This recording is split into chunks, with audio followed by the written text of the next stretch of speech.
you will hear today was written and revised in Jennifer Franklin's Year of Your Book manuscript class and Beth Hahn's, who joins us today via Zoom, short fiction class. I want to thank our founder, the award-winning poet Margot Taft-Stever, whose vision and hard work are responsible for the Writers Center embarking on its 32nd year. I also want to thank the board, the members, our students and teachers who are the beating heart of the center, and our generous funders, NYSCA and Arts Westchester, as well as the foundations who support us, including Bidale, David G. Taft, Lucille and Paul Maslin, Gannett, St. Faith's House, Alan B. Silvka Foundation, New York Community Trust, and Zand Charitable Trust. Thank you to my colleagues, our wonderful co-directors, Jennifer Franklin and Jesse Wright, and to Christina Papadopoulos for their hard work and vision of bringing poetry and prose to a new audience during the pandemic. If this is your first time joining us for a reading, welcome. We're thrilled to have you with us today to celebrate our brilliant students and the way the literary arts have sustained us all during this difficult time. First up to read today is Vincent Bell. Vincent Bell grew up in New York City and has a BS and MA from NYU and an MBA from Fordham. His poetry has appeared in Upstreet 16, PANK, The Ravens Perch, Mudfish 21, Offcourse, J Journal, and the Westchester Review. His manuscript, Gut Renovations, was longlisted by PANK in 2020. In late 2021, Gut Renovations was published by Kelsay Books. He lives with his wife in Ardsley, New York. They have 2 adult children with growing families. Please join me in welcoming Vincent Bell.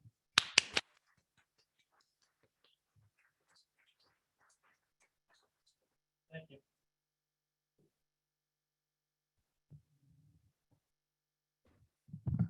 Now I get to take my mask off. It's the only reason I'm here. Thank you all for coming. Can you hear me now? Okay. I have a few ministerial things I want to do before I start reading. And what you should know is that through a complicated set of familial situations, I decided to change some of what I was going to read today. And that decision was made at, I don't know, 3 o'clock. So the last couple of hours have been at best insane. But I think you're lucky because it's shorter, and I think the way I'm going to read it will work better. I started writing poetry when I was in high school, and it should be obvious to you that that was a long time ago. The poetry I wrote wasn't very good, but I saved all of it. And I am still reusing snippets of it now. And for those of you that are or aspire to be writers, the current thing that the cool cognoscenti writers do is they talk about throwing things out that are real crap. I'm of the school of never throw anything out that you wrote, because today's crap could be tomorrow's Pulitzer Prize. I have been studying here at the center for about 6 years. I was retiring from my corporate job, and I think my wife was in a total panic as to what the hell I was going to do with the rest of my life. So she sent me a memo, which I still have. It's like 3 or 4 pages, and it had all these various options. You know, I could volunteer at this place or do something else. I just got a laugh out of Barb.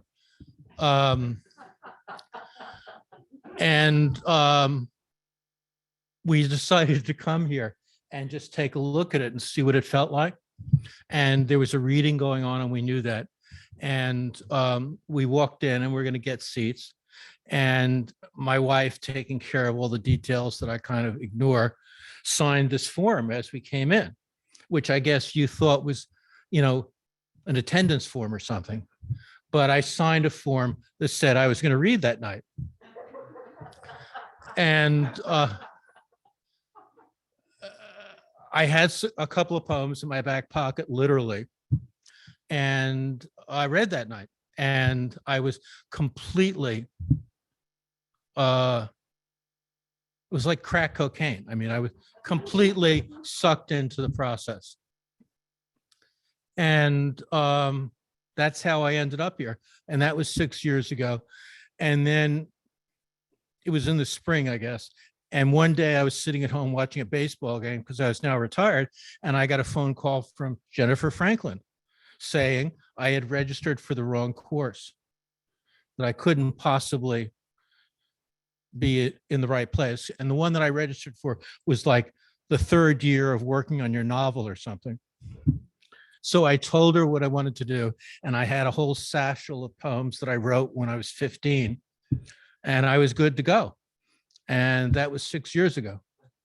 And there's actually a lot of people in the audience tonight who have been co-members of one of her classes. But I owe my whatever writing ability I have or writing success I have, I owe to Jennifer. And this place is quite amazing. But anyway, that's the easy stuff. Okay. I don't write nature poems. I don't write lyrical poems. I don't write, by and large, poems about nice, happy things. So if you're looking for that, you probably should pop one of the corks over there and just enjoy the champagne, because the first poem I'm going to read tonight is called Family Work. It was always dark in our 15th floor apartment, so I used the light from the TV to see the cereal I was eating from a plastic clown bowl. I stared at the skyline through wooden blinds, wondering if I could fly. I wore old pajamas and a corduroy robe. My father left for work with attaché and a gray fedora. Already at work, my mother was sitting in her disheveled nightgown doing a crossword. OJ with gin within reach. I shared a bedroom with my two older sisters who had already left for work.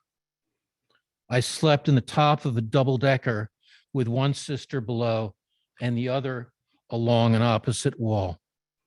I kept my clothes in a hallway closet outside the bathroom.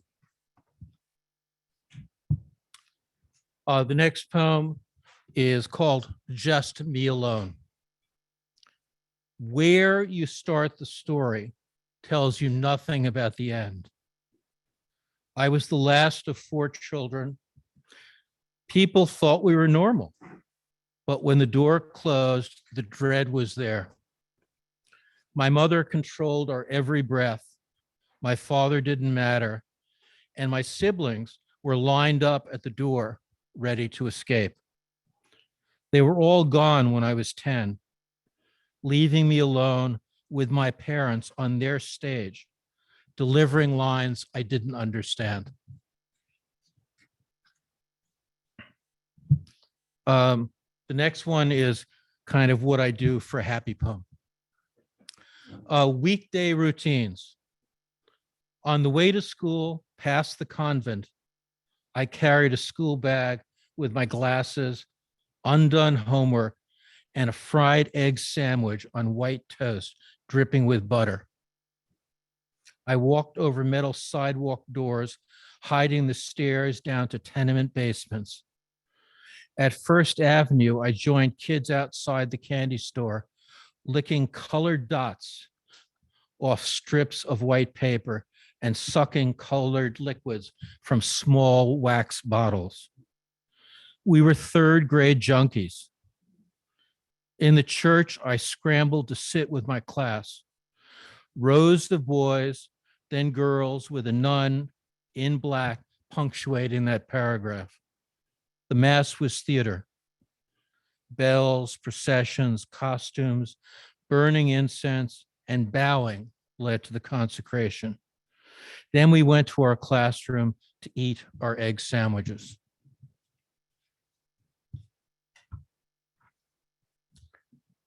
Fool's gold. In my bedroom, the closet door had a mirror, its edges encrusted with blue lead paint. I stood there seeing myself as various people, sometimes naked, more often dressed in clothes showing who I might be. I was safe and alone in my room with memories and desperate for a future. The mirror's pictures of me were just dreams, unrealistic at best, fantastic at worst. A child without options can't hope. I prepared myself in preppy clothes, and the next day I was wearing dark sunglasses and a lumberjacket. The elevator man was no longer surprised by my costume changes. He had watched me grow up and was still confused. The closet contained old clothes and issues of Gourmet from when she still cooked. The mirror was an etch-a-sketch, and if I looked hard enough, I could see a happy me, but it would quickly vanish, returning to aluminum powder, dust to dust. The next poem is called He Liked His Duties. The new priest was a German refugee who, or so he said, was tortured with hot, oily rags, leaving him with a facial scar and a tic. He was younger than the others, so he got the more demanding assignments: after school gym and handling the altar boys. I was a shy boy who collected stamps. My father smoked cigars, so I had lots of fragrant boxes for loose stamps. When I became an altar boy, I had terrifying dreams of the stamp piles growing larger and multiplying. I was being buried alive, choking on the taste of glue. Because of my nightmares, my parents took my stamps away, so I spent more time in the gym. He trained the altar boys. My wife is scared to wake me in the morning. Every night for decades, I have had the same dream, so afraid of sleep that I numbed myself with whatever was around. There is a man lying on top of me, always in the darkness, never recognizable. At times, I am able to hide, so he would find another boy in the gym. In my solitary confessional, I write to escape these memories. Now an old man, my foot is stuck in a steel trap. I'm chewing it off so it won't destroy me. Milltown made me.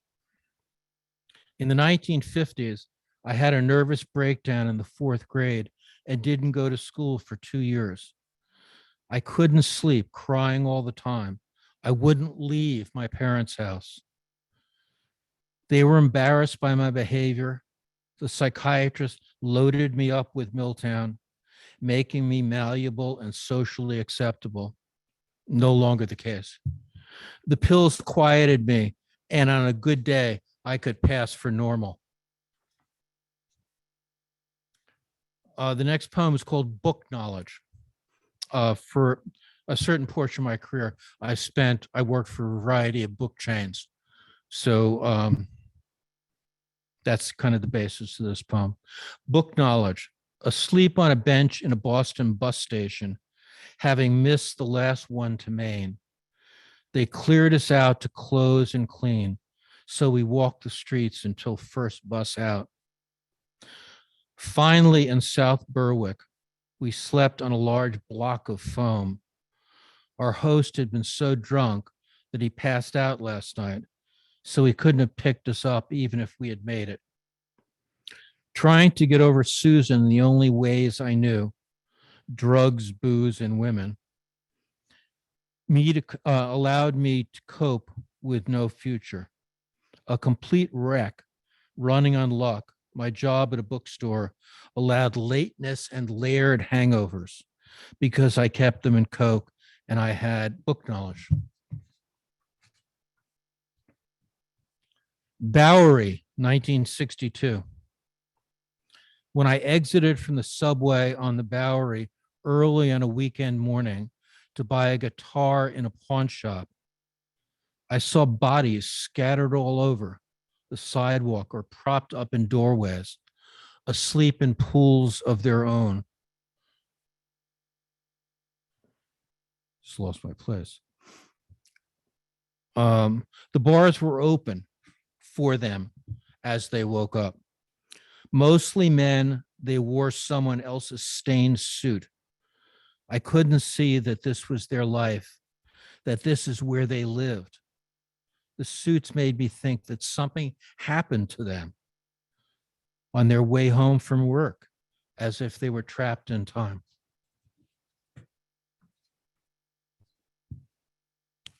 An old man's hands. My body has a skim coat, newer than a young man's skin. Unlike snake casings, it appeared slowly, not noticed until almost done. Sometimes it feels like a onesie, but it's just me. My hands are starting to look like my father's pair, bulging veins and smaller tributaries. Lots of purple, bruising easily. Old men with Coumadin tattoos disturbed me, but now I'm comfortable with my own stigmata. My skin was smooth and tight. Now it's dry and loose with mounds and tendrils. My nose ripens and my gizzard sags, keeping time with my old man's hands.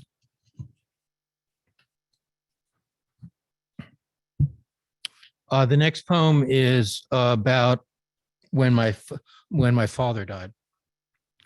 Still talking to his shadow. In the hospital morgue, they gave me a black trash bag with his clothes and valuables. I threw out his wide tie and underwear. He'd been in a coma for weeks. When I visited, he looked at me without seeing his son. I was a shadow talking to a shadow, making up his responses to complete the conversation. He wondered if I would be okay without him. I wasn't sure. My shadow still talks with him. When my mother died years before, I was excited by the new beginning. But when he passed, I realized I still needed my past. In Calvary, gravestones hyphen the rolling hills of former farms, interspersed by mausoleums with surnames in large letters. As a child, I was intrigued by the polished limos with extra back seats and the overly pressed black suits on the undertakers. Today, the cemetery is divided by an expressway. I threw soil on his coffin as it was lowered into the earth. It is still peaceful there, even with the hum of traffic. The next poem is called Condiments of Life. On gray days towards the end of spring, I guess this is my nature poem, I can smell the rain. Plants seem to grow too quickly. For the last few years, birds have built nests in a bush outside my living room window. Last year, it was doves. This year, they're very secretive. I haven't seen any birds or even deliveries of nest twigs, but it's almost finished. They must be working at night. The chair where I read allows a perfect vantage point. Last year, I watched her sitting on her eggs and receiving deliveries of insects and other tasty delights. She sat in her nest facing me as if she was watching everything I did. Each day I would go over to the window, my face almost touching the glass, and just look at her. She never acknowledged my interest. She just looked at me as if I was inanimate.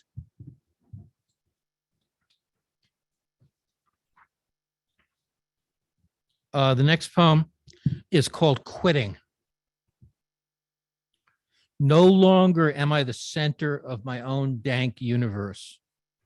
Not the thinker, certainly not the one you can turn to for decisive decisions.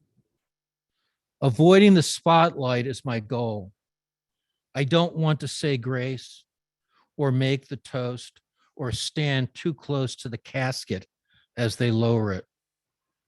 I no longer trust my own judgment. It's mostly just flawed, not always wrong. The real problem is that I'm tired with always having the responsibility to think for others. Let them do it themselves. Over time, my thinking has become mediocre. Once I was innovative. Now I'm just as thoughtless as the others. People would say, you must ask him, meaning me. He'll know what to do. Well, I didn't, and I don't. After all this time, it's obvious, even to me, that I ended up in the same place as the rest of you. Make your own damn decisions and let me just worry about myself. The problem with being a writer is that people think you're wise. Asking lots of questions isn't smart. Questioning is easy.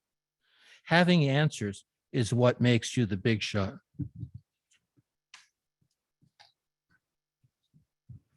This is the last poem. Yeah, the last poem. It's called Finally Meeting Hope. I thought that I could turn the corner and find him standing on the avenue, waiting for me 60 years later. He must have known that I would eventually show up. What if I was wrong to believe I could still catch him, finally ride with him on the bus that I had missed before? Instead, he's sitting on a bench, gray, unkempt, and quite old. Somehow he's survived. Thank you.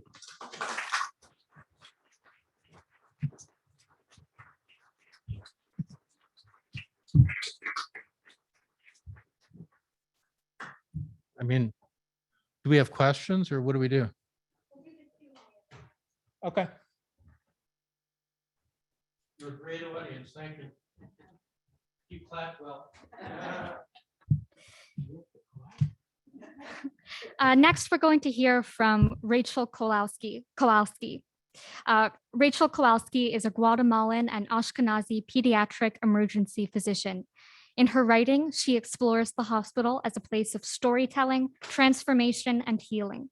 She has published her stories and essays in Atticus Review, JMWW, Orca, Podium, Her Story, the Journal of the American Medical Association, and the anthologies Real Life of a Pediatrician and Perspectives. She is the winner of the 2021 New England Journal of Medicine Short Fiction Contest and a nominee for a 2021 Pushcart Prize for Flash Fiction. She lives with her family and dogs in New York. Please welcome Rachel Kowalsky.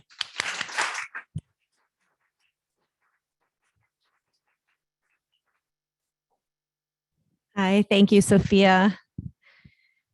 So I'm Rachel Kowalsky. I've been a student here at Hudson Valley Writers Center for about 6 years.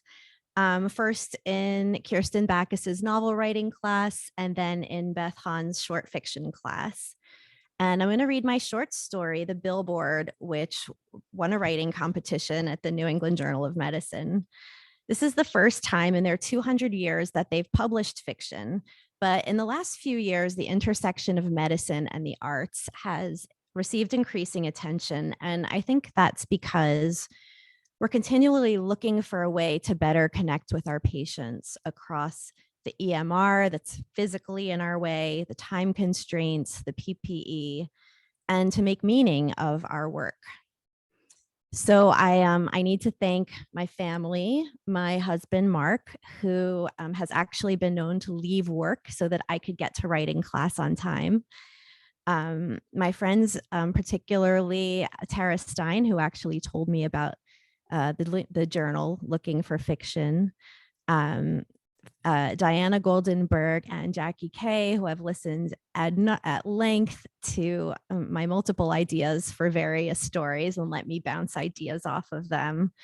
Beth Hahn, who is an amazingly skillful and generous teacher, and my classmates from the center, particularly Eric Odinoki, who carefully checked my homegrown Spanish, and Karen Zlotnick, who spent an entire weekend considering with me the difference between under, underneath, and below. The billboard. The call to glory. Dr. Oscar Velasquez had never been on a billboard. His patients had asthma action plans, they were vaccinated, and they knew his position on juice. It was an affliction, but this had never won him any glory. Patients and doctors from the Mercy Hospital system were selected for billboards every year. Transplant surgeons, oncologists, sometimes an orthopedist. But during Oscar's 4 years on staff, no pediatrician had ever loomed above Broadway in black and white, regarding the people on the avenue with wisdom and gravitas. He dreamed of this. The email blast came June 24th. We are delighted to announce our 2021 billboard campaign, honoring our patients and providers. If you recently cared for a patient with an extraordinary story, please let us know by July 1st. It was signed by Rosemary from Communications. PDSA. Plan, do, study, act. Oscar's project had to do with children at risk for school failure, identifying them and making referrals to a tutoring program. Success. The percentage of at-risk children passing their grade had increased by 7% in his practice. 7. He sent an email to Rosemary. She wrote back a few hours later. Who is the patient? There is no specific patient, he replied. It's a group of children. That's great, she wrote back. I'll tweet about it. How about the billboard? Childhood underwater. Each fish and sponge and bit of coral had its place. The nudibranch crept doggedly along the ocean floor. The ponderous grouper rode the current. Oscar lived in a suffocating flat with his mother on Calle Avión Cuatro Vientos. She was unhappy, and this gave rise to a series of scholastic feats that were meant to raise her spirits, but succeeded only in raising her expectations. She smiled when his marks were sobresaliente. She stood up straight in church when he was honored in some way or written up in ABC de Sevilla. But soon her shoulders sagged again. He was happiest underwater, scuba diving with cousins on the Costa Brava. The sea was navy blue at times. At others, it was translucent green. It was still or alive with current. The world offered itself to him in its complexity, its divinity. Basic life support in the deli, July 1st. A no-show freed up 15 minutes, so Oscar raced across Broadway for a cream donut. He'd missed breakfast, lingering a moment next to his wife, Joanna, in the quiet of their room, and now his stomach complained. He was thinking of the donut when a man gasped and shoved his chair back from his table, then crossed his hands over his neck. Oscar reached him in 2 steps, shoved his abdomen against the man's back, and dug his fisted hands deep into the spot below his sternum. A corrugated spear flew from his mouth and skittered across the floor. The man coughed, breathed. Then he bought Oscar's breakfast and invited him to sit for a moment. Don't rush away, he said. Listen to my story. Rosemary from Communications. I saved a man's life. Rosemary was 40-ish in stylish red glasses and a sleek dress. Her tinted hair fell smartly across her forehead. Wow, she said, and pulled her chair closer to her desk. A man in the deli was choking. A look of hesitation crossed her face. Wait, in the deli? Yes. I don't think the deli counts towards a billboard. Oscar pushed on. His son is having a heart transplant. He became very anxious waiting for word of the operation and decided to take a walk. He was drawn to the deli by the delicious smells from inside. He thought his hunger was a good omen, a sign of the life force within his son. He chose a plum because it represented sweetness and is roughly the same color as a heart. But he was preoccupied, understandably. Yes, so he choked on the pit, and I performed the Heimlich. Wow, she said, but he wasn't exactly your patient. He became my patient, said Oscar, miserable. What was this tonteria about a patient belonging to you or not? We are all responsible for one another. He leaned forward. The boy and the father were both saved. We'll put it in the e-newsletter. Life is full of mystery. Why do you want to be on a billboard so badly? Joanna sat across from him, resting her chin in her hands. What could he say? Life was full of indignities. His tiny office, his loans, his name tag, which said pediatrics provider. And yet there was something wonderful in his work, in the babies that shouted themselves hoarse in the examination room, in the temperamental toddlers, the liminality of the teens with one foot in each world, small, grown. His patients were proof of the ferocity, the mystery that animated the sea and earth and human heart. Joanna's eyes traveled across his face, and he wondered what she saw, why she loved him.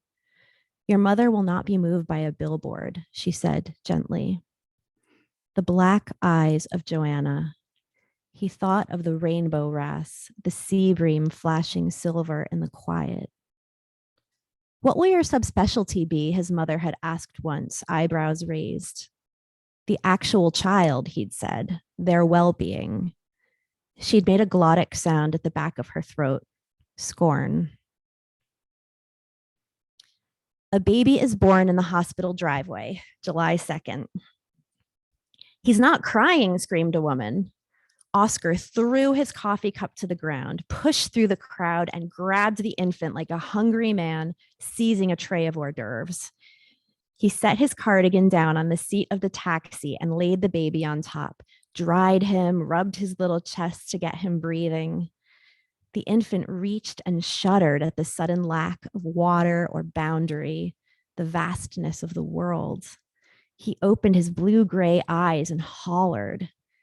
People held up their phones. Jittery, Oscar said out loud. He's probably a bit low on sugar, and set him on his mother's breast. Too late. I resuscitated a baby in the driveway. The child had gone from blue to pink, jittery to calm. It was, his voice shook. It was extraordinary.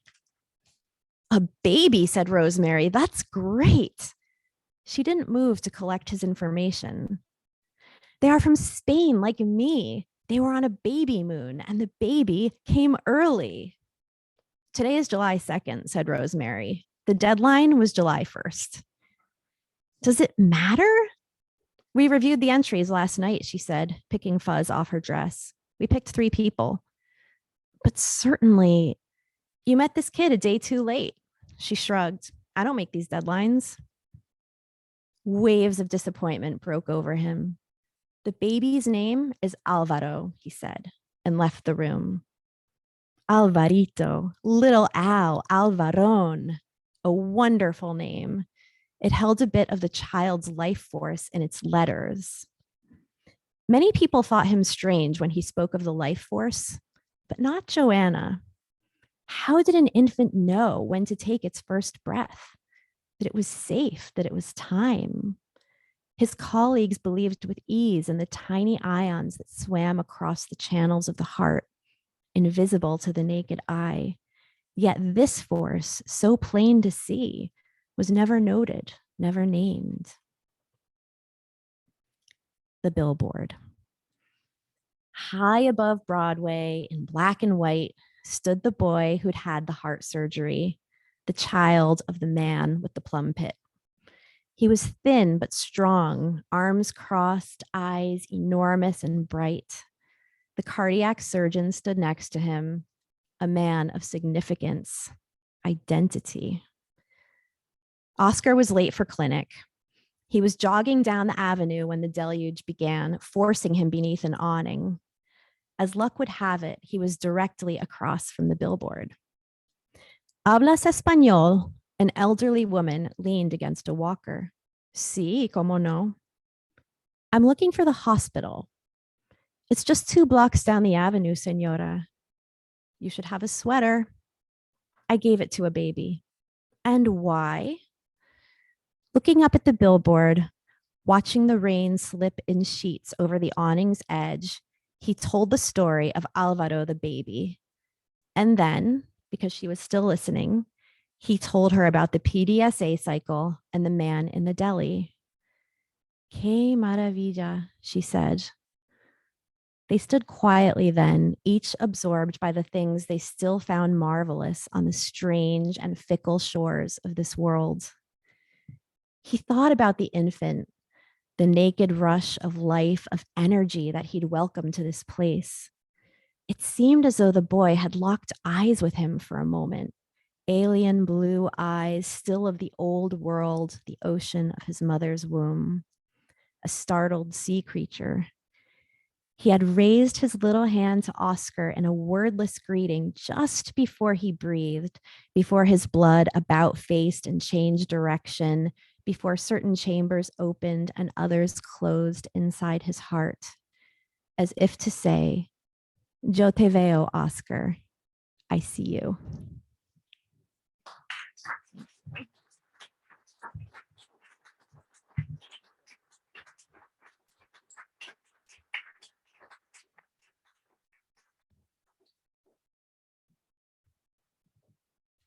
Thank you so much, Rachel, for that reading.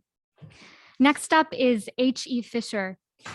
H.E. Fisher's lyrical and experimental poetry, prose poems, and essays appear or are forthcoming in At Length, Unbroken Journal, Anti-Heroin Chic, Longleaf Review, Indianapolis Review, Miracle Monocle, Swim, Pithead Chapel, Feral, and The Rumpus, among other publications and anthologies.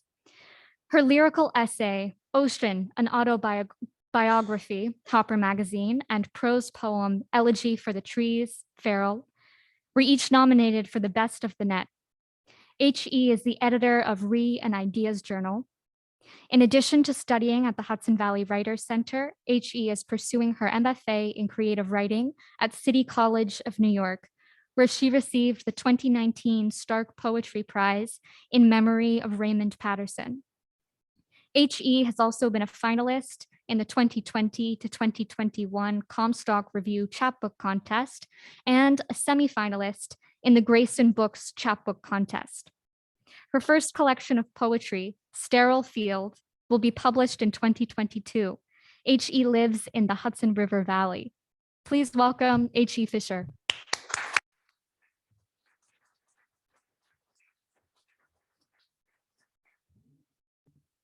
Hello. This is such a joy. I'm going to take this off. It's like a striptease act these days. I'm going to be reading some of my work with Tony Howarth. And before we start, I just want to say hi and thank you for being here. And for those online, thank you. I want to thank Jennifer Franklin, because I literally would not be standing here today reading this work without her and the wonderful students in our class. Thank you to Sophia and Margot and the board and Jesse and Christina and Hudson Valley Writers Center. What a treasure. The first poem we'll be reading tonight is Words for Simple Things.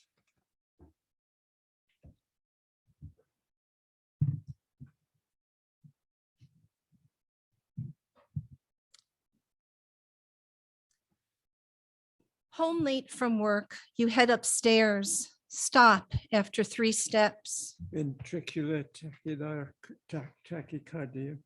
Define breath. Cardiogenic shock. Up another 2 steps. Other cardiomyopathies. You think about sitting down to rest, but your teenage daughter will find you, ask questions, or wake her mother.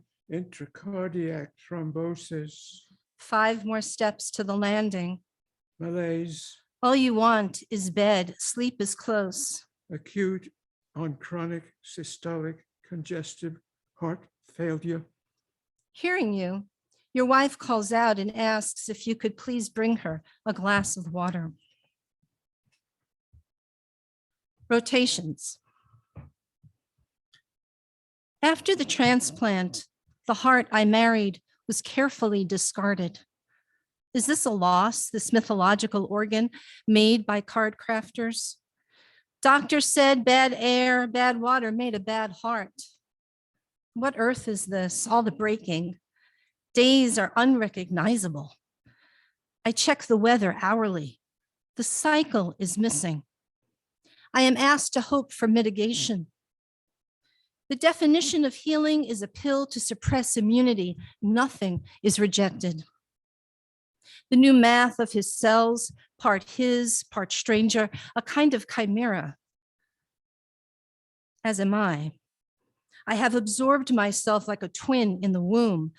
My love is stronger now, my husband says. When I walked into his room after the surgery, I was surprised to see his face. This next poem has a line in it that was inspired by Fred Marchand's poem, The Name of the Painting. It's called Moon. The hospital bed is outside. Beyond my periphery are plants and wildlife and sky. I see myself watching me, watching him, his breath exhaustible, and realize I am seeing my mother again, sucking at air. I see me seeing her in bed, sheets with small violets, right hand pressed to her chest, like a flower in a book. Her fingers are swollen. They will cut her wedding band off. The 2 parts will live in the top drawer of her dresser, a severed moon.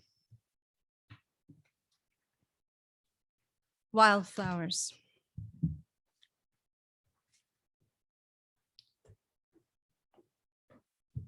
When the boy was little. Oh no, got you.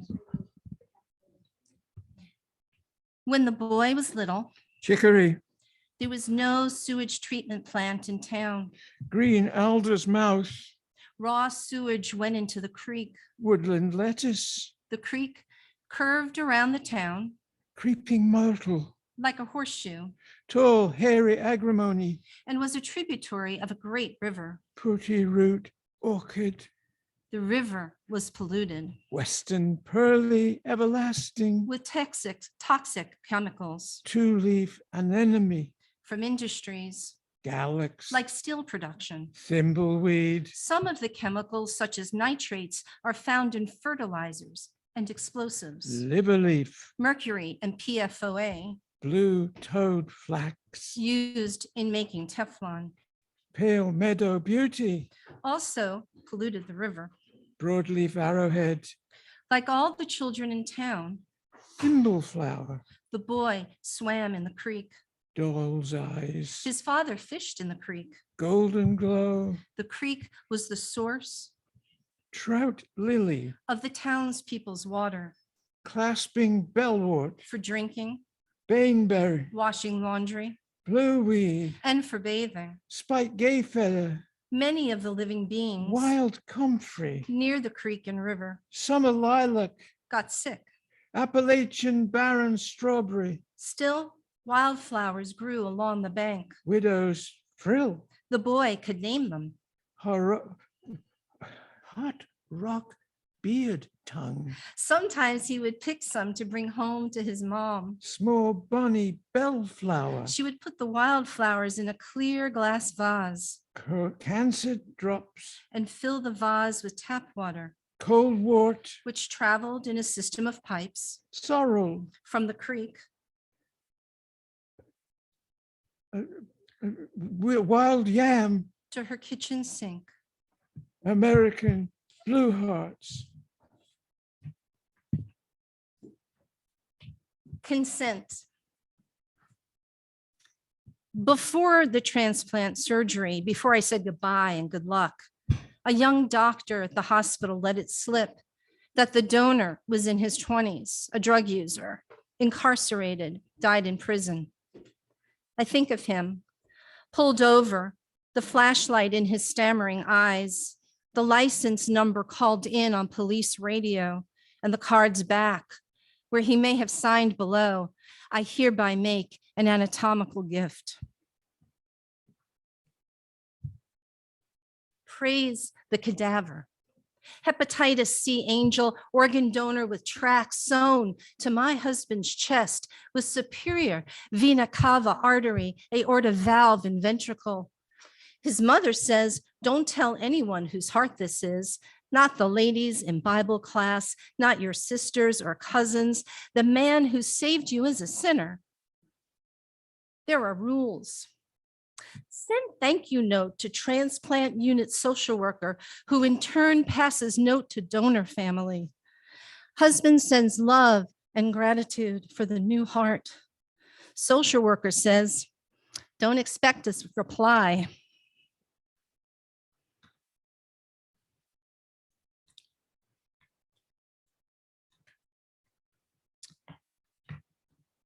You know, part of what I'm writing about here is the experience of kind of setting up house in a hospital.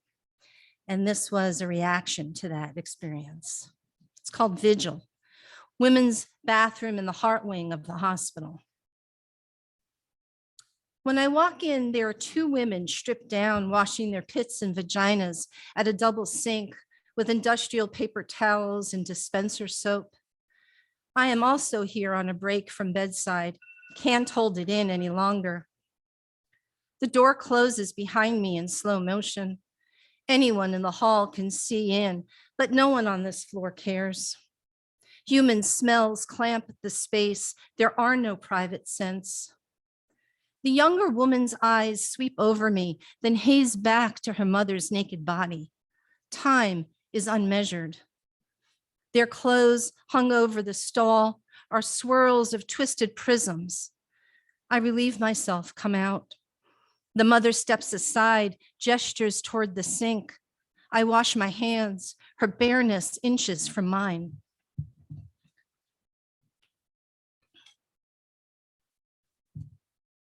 Never fully. Once, I traveled to the prairie where bison graze on grassland and weather is shuffled and dealt like a cheater's deck, floaters, marks, and bends of snow and hail, thunder and sun. I must have swallowed a seed on the prairie and it grew, because I can see the magnitude of what came near extinction. My 7th grade teacher told the class bison were dying like the dinosaurs. Bad weather, she said. Even the National Park Service won't say why. I have learned not to trust governments, teachers, or textbooks. Maybe this is why I hold tight to godless miracles, especially the act ones, like when the stars lowered themselves outside my bedroom window and clung like insects against the glass the night my mother died.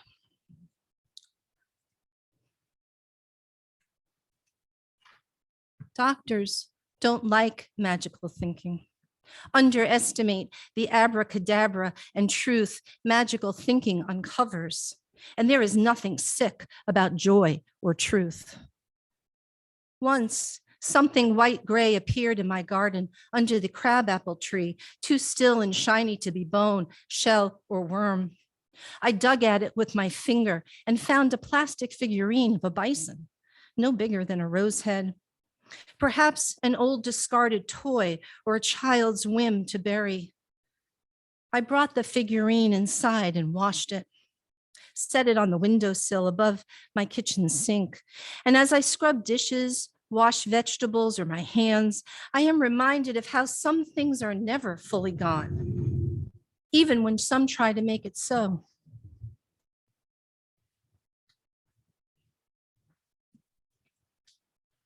The best water in the world was in New York City. We drank tap with pride. Restaurants served it in pitchers. The air we knew was never good. Then the towers came down 1.5 miles outside the children's bedroom window.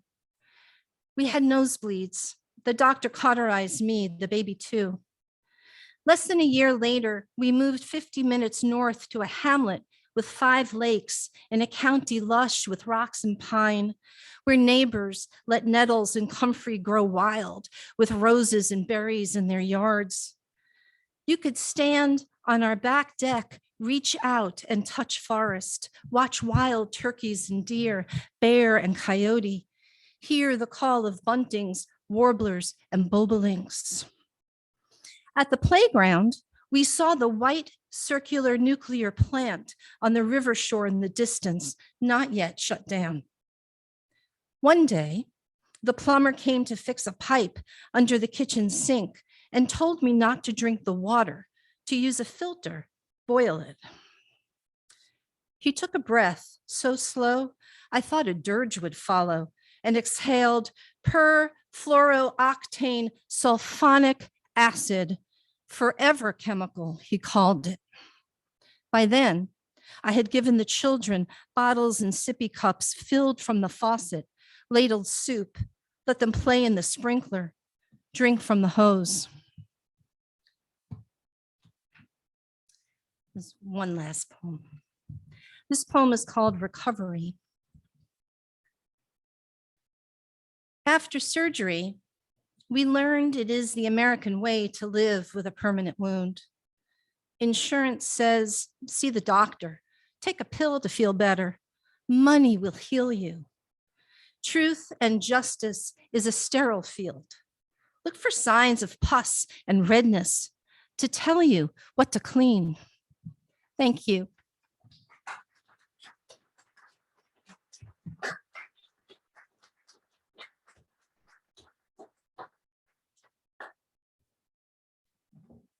Thank you. Finally, we have Tony Howarth, editor for dramatic writing of the Westchester Review, playwright, director, and former journalist. He was the editor of the editorial page of the World Telegram and Sun in New York City. Disillusioned after a printer strike and the assassination of John F. Kennedy, he turned to teaching, where he was asked to develop a theater program, which in turn led to a list of professional credits, including 12 plays and a musical presented off-Broadway.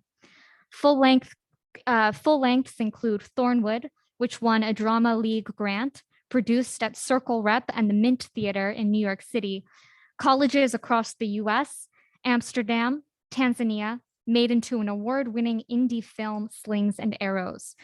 For many summers, he directed musicals at the College Light Opera Company in Falmouth, Massachusetts. He began writing poetry again in 2009 after a visit to Wordsworth's Dove Cottage in England's Lake District. His poetry, developed at the Hudson Valley Writers Center under the treasured guidance of Jennifer Franklin and Fred Marchant, has appeared in many magazines, among them Chronogram, the Naugatuck River Review, Obsessed with Pipework, the Connecticut River Review, Ravens Perch, the Sow's Ear, and the Grayson Press anthology Forgotten Women, and a play published by the Westchester Review called The Wedding Ring, a moment in the life of William Wordsworth. Please welcome Tony Howarth.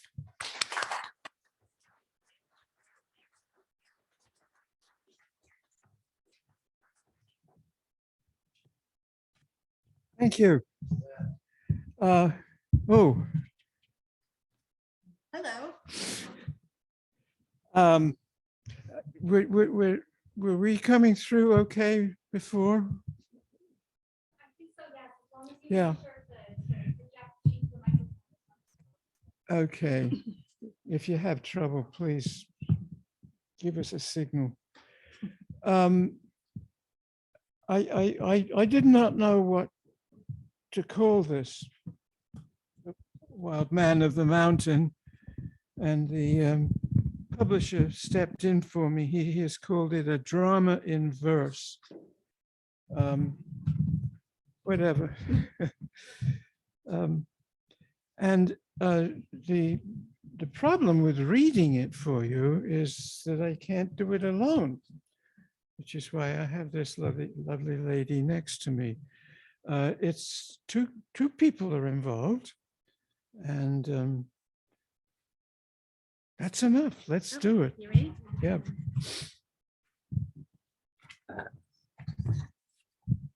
Molly, her coffee shop.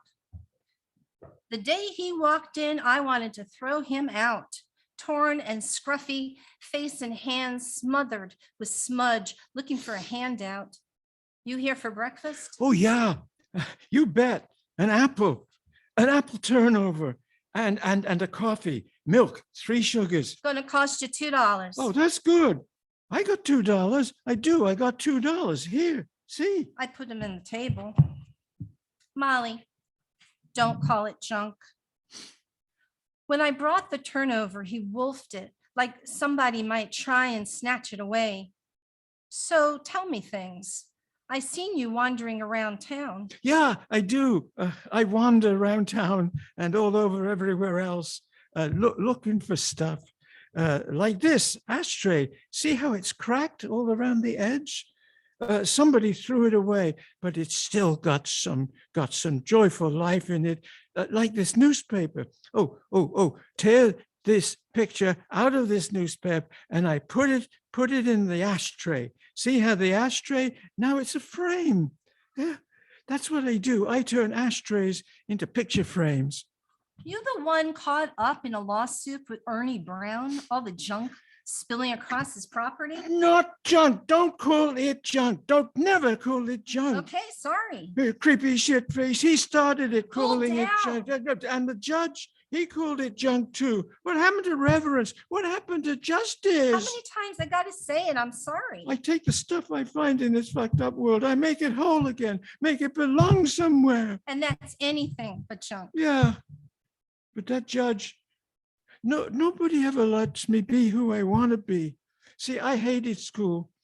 So they gave me a test. What do you see in the picture? I say milk. And they go bananas. No milk. Yes, milk, because you've got a cow. Look at those horns. With a cow, you get milk. They flunked me. So I quit school. And my father ever after calls me bird brain, calls me Dag. All of them call me Dag. I got so I can't remember my baptized name. But so it's all over now. Because I tumble my treasures up other end of the pond. No flat space anymore, but on the edge of a cliff, I keep my dreamland. Except the judge, what he said, lamentable. You think that, don't you? Lamentable. No. Don't call it junk. Never call it junk. And we laughed. Look, another $2. You got another turnover? Milk, 3 sugars? Oh yeah. And thank you. Nice here. Let me sit here listening to my side of the story. People don't do that. Listen to my side of the story. Dog, Greenland. I'm sorry, Dreamland garden. Scrounge all over, clawfoot bathtub, next to the banged up fender, an old Model T. Scarface angel, always room for an angel with the Frosby I found for a halo, uninterruffled bliss. Everything here got a story. This rusty old bedstead, look at its paint, all curling and chunky. Maybe a lady, gray hair and sick, wanted precious peace while she was dying. Or an old man alone, got a dog who crept every night under the blanket. Dog, alone, but not alone. Ah, well, hello, Mr. Crow. Or are you Mama Crow? Hard to tell with a crow. That your favorite spruce tree? You're not gonna answer? Too busy got a question of your own? Oh, like why is somebody like me hanging out under your favorite tree? Twizzle your wings, hop along the branch. What? Oh, you want me to talk louder? Come on! So louder. Oh, look at that, leaping and darting. Wish I could be up there with you, looking down away from what all the wicked shambles people do. And oh my, look at that, swooping close. Aren't you glad I put that bedstead, eh? Don't wobble though, do it, like your spruce tree branch. Ah, I don't speak crow, but thank you. You did just tell me, didn't you, what I think you told me? Welcome to Dreamland Garden. Molly, more gossip. Apple turnover, coffees, 3 sugars. Yeah, thanks. Like the sign says, Molly's Coffee Shop. Are you the Molly? That's me. I got to tell you, Molly, I'm going to build a tower 6 stories high on top of the cliff so I can see over the treetops. I want to every day wake up like how I did today. Good morning, doves all around cooing to one another in the rising sunny shine. A woodpecker joins in, tat tat a tat, tat tat a tat. The woodchuck plays with her chuckles. Yeah. So I hear you've been talking to the bank. Hey, how you know that? You've been spying? Hey, look around. Molly's gossip shop. That's funny. Molly's gossip shop. They tell me they're renovating. I mention it because they got this giant stained glass window. And they asked, do I want it? Oh, they're going to put it on a truck, bring it all the way up my dirt road, bring it into my dreamland. Nice. Yeah. Dog, the dream. First, my tower got to have a foundation. Put the stained glass on top of it, a place behind for my hideaway. Maybe get electric lights, power line all along the road. Maybe a mattress so I can sleep, wake up with the morning light, wrapping me in red and yellow. A tower so I can watch the eagles, geese when they migrate. Gonna watch the sunsets, lightning and trees shake in a storm inside. Listen to raindrops ping pong on the window glass. The whole world dancing for me like it never has before. Oh, Doug, as the tower takes shape, thunder. Rain leaks through the roof. It pummels the window. Sit here, my back to the glass. Drenched, alone. Listen to trees splinter. Black, dark. Where do birds hide storms like this? Listen to the tower creak. Shiver. What if it all caves in? It's awake all night long. Daylight. Silence. Outside. Shattered trenches. Broken glass. Angel, you're flat on the ground. Dog with Angel. All right, my friend, let's get you back the way you were. Face stuck in the mud. Oh boy, no more nose. Scraped flat. Got your eye chipped a bit too. Kind of wrinkled.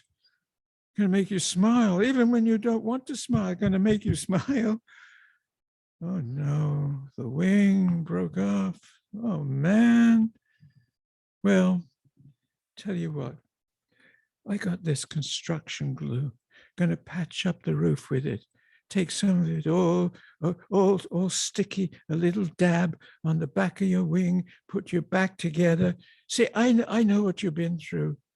Dad bought this land so I could build a summer cottage.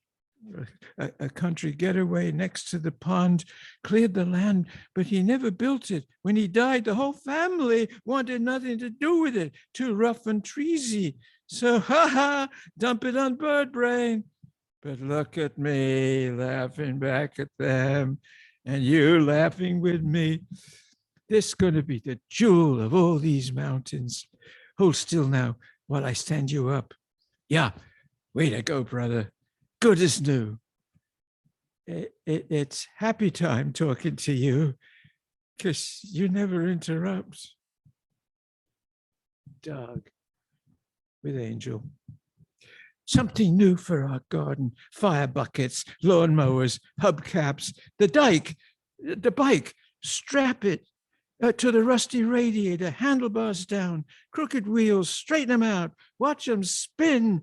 Toaster ovens, toilet seats, snow blowers, ski poles, aluminum cake plates to cover the hubs, smear them with glue, glue the tires, smash a glass into confetti, squizzle it into the glue, vacuum cleaners, bird baths, plastic peonies, soup bowls, wheels alive in the spokes, jack of hearts, ace of spades, clicker, clicker, listen to them sing. Molly, spreading word. Quite a collection you got there in Dreamland. Went to look at it yesterday, saw the watering cans poked on a pole, stuff dangling from their spouts like a hat rack, draped my scarf on one of them. I know, yeah.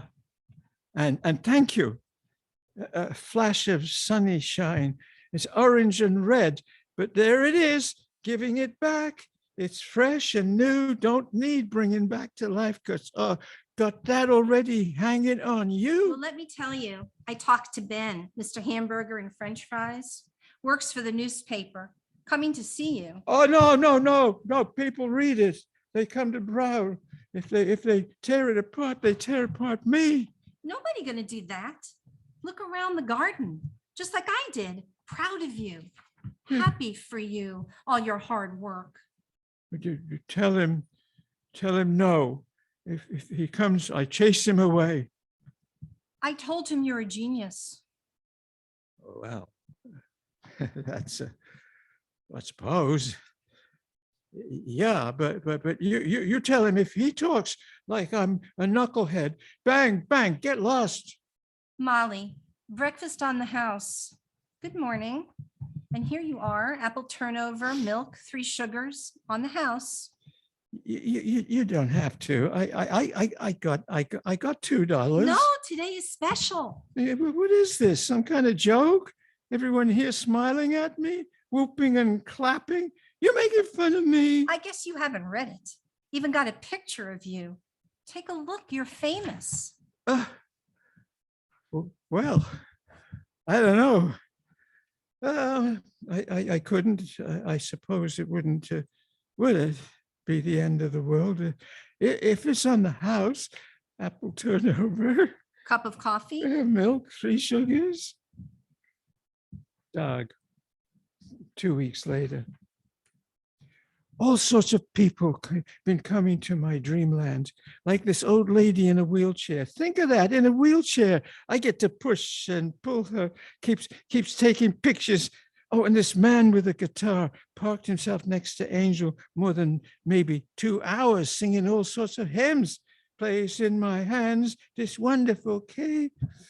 And this young man, blind with somebody describing all the treasures and him clapping his hands because like he felt he could see what's there to see. Doug with Molly. And this man in a suit and tie, got these snakeskin slippers, comes at me sneaky as hell, calls it assemblage, calls it amazing. I tell him, I call it don't never stop clicker clicking against the furious wind. But he ignores me, calls it art. I don't know about art. So hoity-toity. I call it finding something lost, giving it new existence. He calls it primitive. Oh, calm down. Gives me this calling card. some kind of museum where he already got something primitive from a woman in Connecticut, builds cabins and shrines out of beer bottles, ketchup and soda bottles, a man in Washington gum and candy wrappers, sheets and fragments of shiny foil, fished out of the trash bins, wrapped around light bulbs and jelly jars and umbrellas, like for some kind of throne for God to sit on. I'm not kidding. For God, when he comes down in some kind of, what do you call it, rapature, takes it away. My clicker, What are you clicker. saying takes it away? What else? Clicker, clicker in his van, drives away with it because it's primitive. I hate that word primitive. I'm not primitive. Keep saying that, all sorts of other dingleberry stuff. Talk so fast. Every time I start to say something, he keeps going. Naive effort to control an unprincipled world. I think probably he means all of that as a compliment. Someone got snakeskin slippers. How is that a compliment? Think of it as an honor. Your work in an art museum. Every day, hundreds of people come to admire it. He likes what you've done. Strange way of telling me. Maybe he means primitive, like it's from a different world where life isn't so complicated. Handguns and rockets. Exactly. Like what it used to be like, early ancient time. Like early ancient time. Ooh, that is super, Joe. Yeah, early ancient time. Yeah. Doug, can't wait to tell Angel. This guy got snakeskin slippers, called me primitive, like early ancient time. Go down to the pond, kneel at the edge of the water. Early ancient time. Reach with my bare hand to scatter the tadpoles. And I did it. Kneel down. My reflection in the immortal stillness of the water, my moment of looking at who I am. Okay, a long curly gray beard, but like early ancient time. Stuck my head in the reflection, got myself dripping wet, jumped up and yelled it to the sky. I am the wild man of the mountain. I am wild man of the mountain. I'm going to stop there.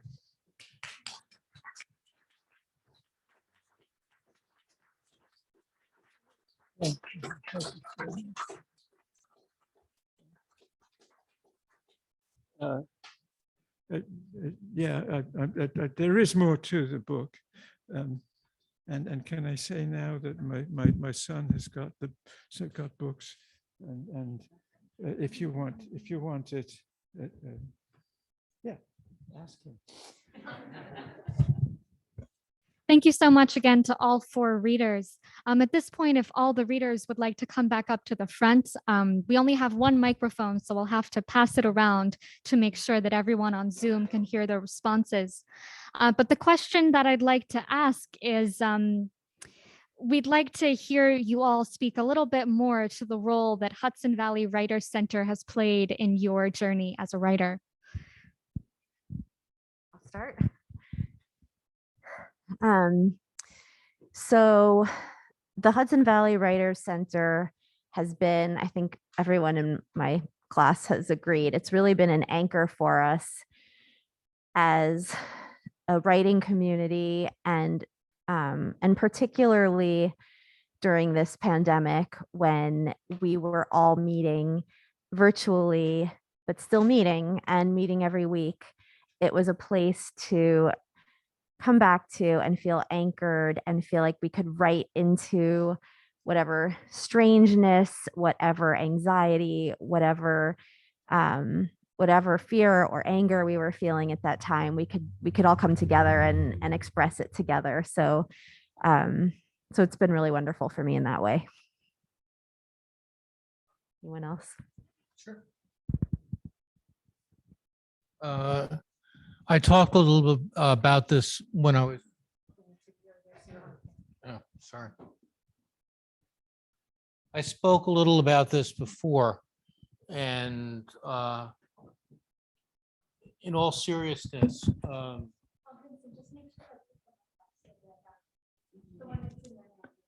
what do you want me to do with it? Okay. That's where I talk.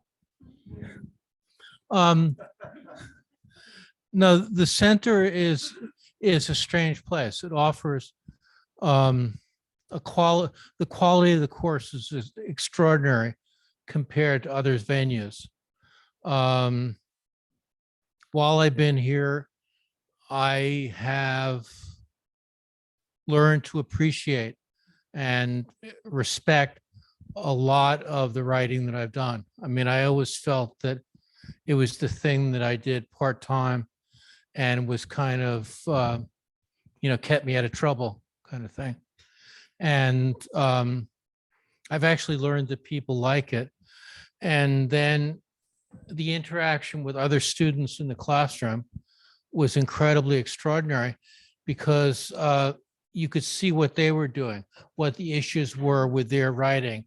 And then it would kind of come around the corner and you could see how it affected your writing.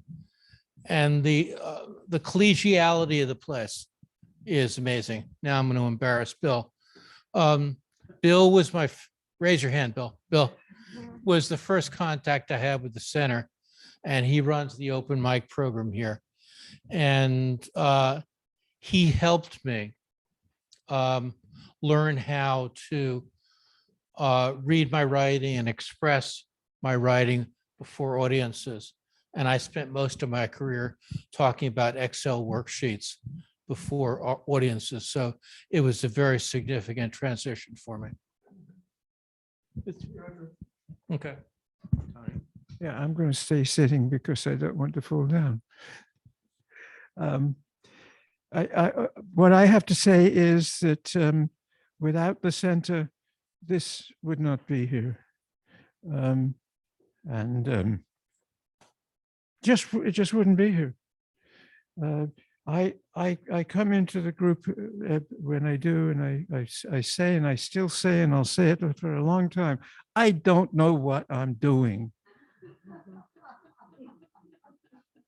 But when I've left the group, I found out what I've been doing, and there it is. It's incredible.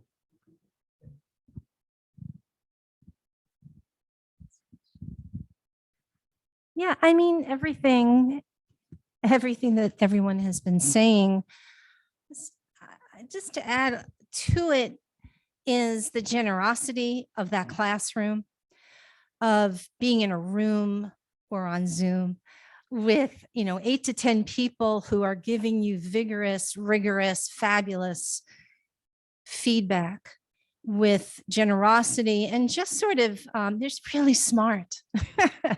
And so it's a joy being in there. It's a joy working. It's a joy flexing my own editorial muscles and getting better at editing my own work and other people's. But that's a community that we form. And I feel like I'll know many people from the Hudson Valley Writers Center, maybe the rest of my life. So, brava to the Hudson Valley Writers Center for creating this kind of community. It's really extraordinary.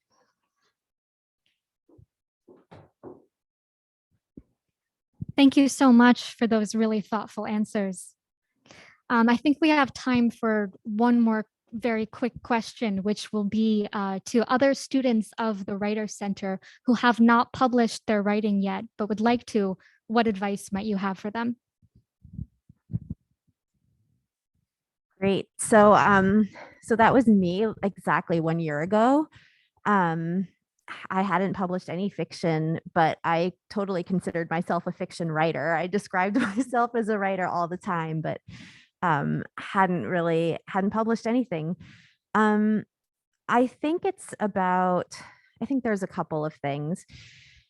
I think it's about having the right group and the right teacher. I remember the very first piece that I published was called Everybody Slept. And it was a year ago this time that I got the acceptance. And we had been sitting in class or on Zoom, and I had said, nothing's coming to mind. I have writer's block because the hospital is so strange right now. And that's what I write about. I write about medicine, but I don't even know what to say. And Beth Hahn said, well, just write into the strangeness. And literally in that moment, I was like, oh, I know what story I'm going to tell. And I like started writing it right then in the middle of class in my head. I think you just have to trust yourself and keep trying. Don't give up. That's something I learned actually from Kirsten Backus in the novel writing class. She said that a rejection is just one rejection, but to not be afraid of the rejections, to keep submitting. Don't take no for an answer until you find a place that will print your work. And that was amazing advice, because I'll accumulate 7 or 8 rejections before I find a place that's the right home for my work, but I don't take them personally anymore. I just keep on moving. So just don't take no for an answer. I would like to add something to that. I submitted my manuscript to 43 publishers. I keep getting, what's the matter? Oh, I submitted my manuscript to 43 publishers before I found somebody that wanted to publish it. And I think my advice to anyone who's aspiring to be a writer is get used to the pain. I mean, it's really, I mean, there are literally hundreds of thousands of people out there that want to be writers in the United States, and they're all submitting to the same publisher on the same day that you are. And it's painful, but the experience that I've gone through since my book was accepted has just been absolutely amazing. I mean, it's worth everything that I had to go through. And this place made it possible for me. I don't have anything else to say. Well, I think I've already Tony? said this wouldn't exist without the center.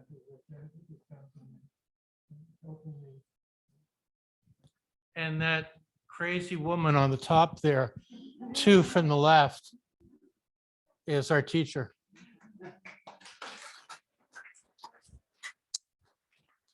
I'm very proud of all of you.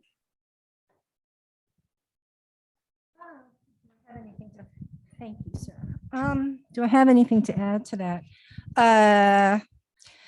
You know, we publish in different journals and magazines.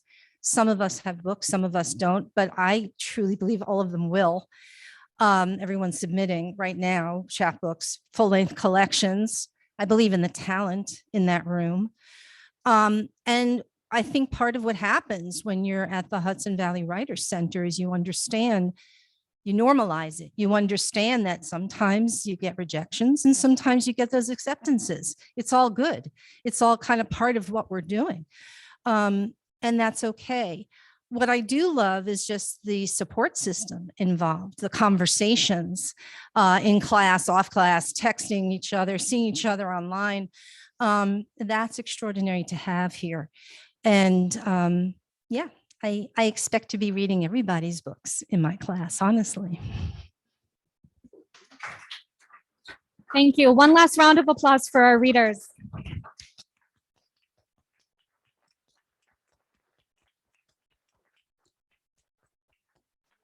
We all have books to sell. Yes, if you're here in person, please feel free to have snacks, champagne, and water in the back, and buy the readers' books, everyone.